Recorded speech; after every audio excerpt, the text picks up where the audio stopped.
Dear students, welcome to my YouTube channel PCM Academy. We are in a lecture series on quantum mechanics, and the lectures is basically for various kinds of competitive exam based on physics, that is IDJM, JEST, neet, get these kinds of competitive exam. So if you are new in this channel and you are preparing for that kinds of exam, then please subscribe my channel and hit the bell icon also. Okay. So we have discussed in the last class that is some mathematical tools that we will use later on for discussing quantum mechanics. But the mathematical tools were basically, that is the Hilbert space, the wave function psi. I have told earlier that the wave function psi, that is the actually basis of quantum mechanics, you can say. That wave function lives in Hilbert space.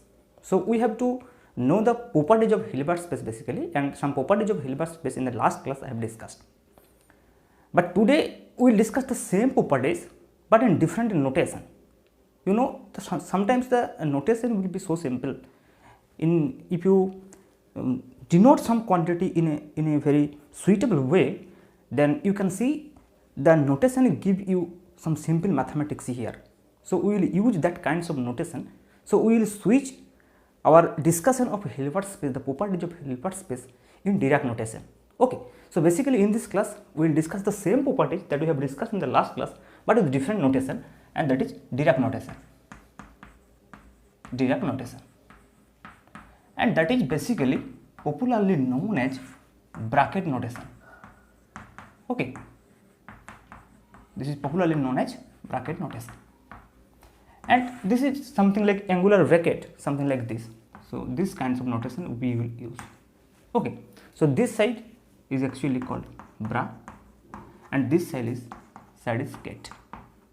Okay, now when a wave function is denoted like something like this, so this is the ket vector, we will see.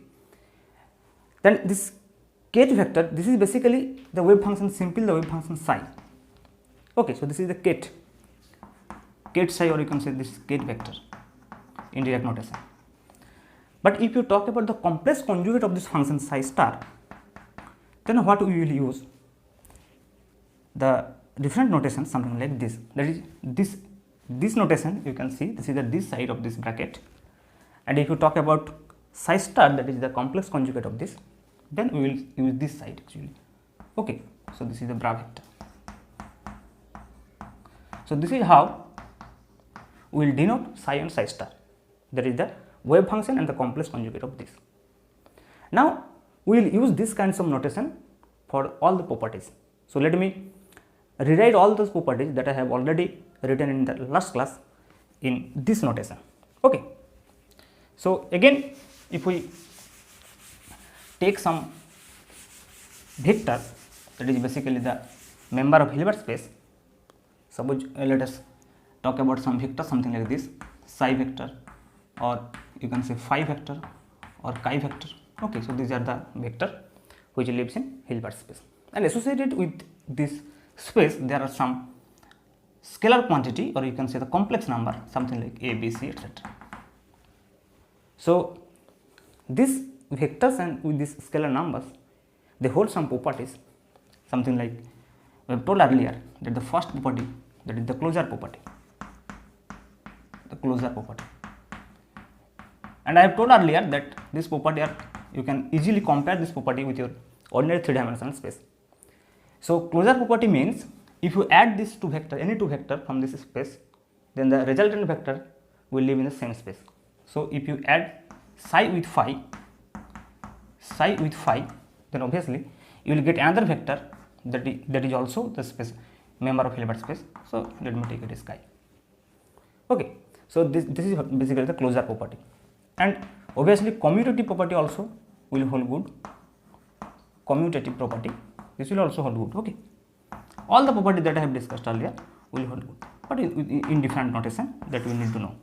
Okay, so obviously if you add psi with phi, it does not matter in what order you are going to add. So you can write phi first, then psi also. Similarly, we can add the associated property also, associative property. Okay, so if you choose 3 vector from this space, that is phi, psi and chi. So if you write psi with phi, then chi. It does not matter if you add first phi with chi then psi, so that will be same. So if you can add first phi with chi then with psi, so it will give you the same result, and that is basically the associative property. Similarly, the existence of inverse is also there. So if you talk about the fourth property, that is the existence of inverse for this addition rules. Existence of inverse, that is that if you add psi with minus psi, then obviously that give you the null result. Similarly, if you add psi with 0 or you add psi with 0 or 0 with psi, that will give you psi itself. Okay, so this is the existence of 0 also. So this kinds of property will hold also in this notation. Okay, now if you talk about with some operation with these scalar numbers, then there will also be some properties. Let me list down that also. Okay, suppose you have a function psi multiply with simple a plus b, then you can write in this way that a with psi plus b with psi. So this property also hold good in your 3-dimensional vector space that you have read, I think, in your 10+2 level. Okay. Similarly, if you talk about this kinds of thing, that is a into psi plus phi, so this a will multiply with each of the vector like a psi plus a phi. Similarly, if you have ab with psi, that will be same as ba with psi. Okay, and if you multiply with 1, then you will get the same result. Similarly, if you multiply with 0, you will get 0. Okay, so this body will also be held in this space. Okay, and the most important thing, that is the scalar product, the scalar notation of scalar product. This is very important.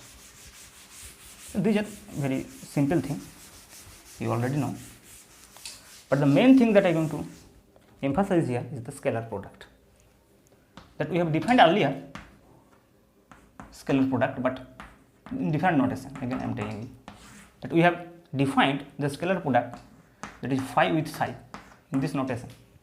And what it means that integration minus infinity to plus infinity phi star, that means the complex conjugate of phi, with psi into dx or d tau in 3 dimension, or in 1 dimension you can write it as dx. So we have defined this, but here we will define this thing in another way, in bracket notation. So if you can write this in this way, and what this means, this very simple, that is minus infinity to plus infinity phi star psi dx, or you can write d tau also in 3 dimensions. Okay, so this is the notation, that is the scalar product. This is the scalar product actually, and this is very important here in quantum mechanics. Okay, and you know, and if you talk about psi with psi, then you can write also psi with psi also. This is actually the scalar product.